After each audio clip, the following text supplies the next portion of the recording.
Hi friends, నేను ఇంతకుముందు హెయిర్కి ఆయిల్ తయారు చేసుకునేదాన్ని. మందార, ఇదిగోండి మందార ఆకులు, మందార పువ్వులు, కరివేపాకు, కలమంద ముక్కలు కోసి పెట్టాను, ఫ్రిడ్జ్లో పెట్టాను. అందుకే ఎండిపోయిన ఆకులు, పువ్వులు ఎండిపోయి ఉన్నాయి. అయినా కూడా ఏం కాదు. ఇదిగోండి కొన్ని మెంతులు. ఇంతకుముందు బాగా చేసుకునేదాన్ని, జుట్టు కూడా బాగా ఉండేది, మంచిగా ఉండేది. చాలా రోజుల నుంచి ఇంట్రెస్ట్ చూపించట్లేదు, అందుకే జుట్టు అంతా ఊసిపోయి చాలా సన్నగా అయిపోయింది నా జుట్టు. ఈరోజు ఎలాగో ఇంట్లోనే ఉన్నాం కదా, చేసుకుందామని ఈరోజు చేసుకుంటున్నాను. ఇది ఇలా ఆయిల్ చేసుకొని పెట్టుకుంటే వారంలో ఒకసారి మనం ఇంట్లో ఉన్నప్పుడు మాలిష్ లాగా చేసుకొని పెట్టుకొని నైట్ అంతా ఉంచితే కూడా బాగుంటుంది. నా జుట్టు ఆ మధ్యలో కొంచెం చాలా మంచిగా పెరిగింది. నేనంతా ఇంకా మళ్ళీ ఆయిల్ చేసుకోలేదు. ఆయిల్ చేసుకోకపోవడం వల్ల నా జుట్టు అంతా పోయింది.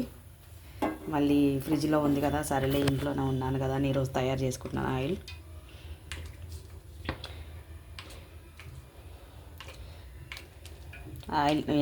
జుట్టు కూడా మంచిగా పెరుగుతుంది, మంచి గ్రోత్ ఇస్తుంది మనకి.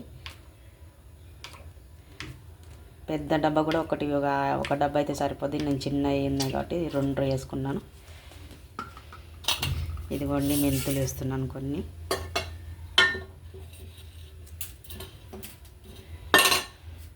కరివేపాకు కూడా మంచిది, కలమంద కూడా జుట్టుకు మంచిది, మందార ఆకు, మందార పువ్వు కూడా చాలా మంచిది. మీకు తెలియదు అయితే ఏం లేదు. ఇదిగోండి ఇవన్నీ బాగా ఆయిల్లో ఉడకనివ్వాలి. ఉడకనిచ్చిన తర్వాతనే ఆయిల్ మంచిగా, అది లోపల ఉడికిన తర్వాతనే బాగా ఆయిల్ వస్తుంది. పూలు, కలమంద, కరివేపాకు, మందార ఆకు అవన్నీ ఉడికినట్టయితేనే మంచిగా ఆ గ్రేవీ అనేది వస్తుంది. అది మనకు తల పట్టిస్తే మంచిగా వస్తుంది.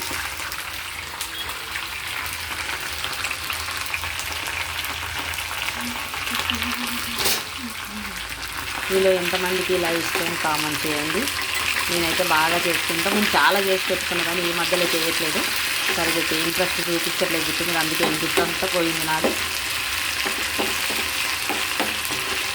మళ్ళీ ఒకసారి చేసి పెట్టుకుంటే ఒక 10 రోజులు 15 రోజులు వస్తుంది కదా, మళ్ళీ చేసుకోవచ్చు అన్న ఐడియాతో చేస్తున్నాను ఈ రోజు నేను.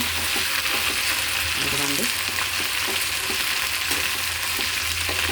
మంచిగా ఉడికినట్టు అవుతుంది. ఉడికినట్టు అయిన తర్వాత ఆయిల్కి పట్టేస్తుంది. మనం అప్పుడు లాస్ట్లో క్లాత్ పెట్టి వేసుకోవాలి. చూడండి ఆయిల్ అసలు కనిపించట్లేదు, ఆయిల్ అంతా పట్టేసింది దీంట్లోకి.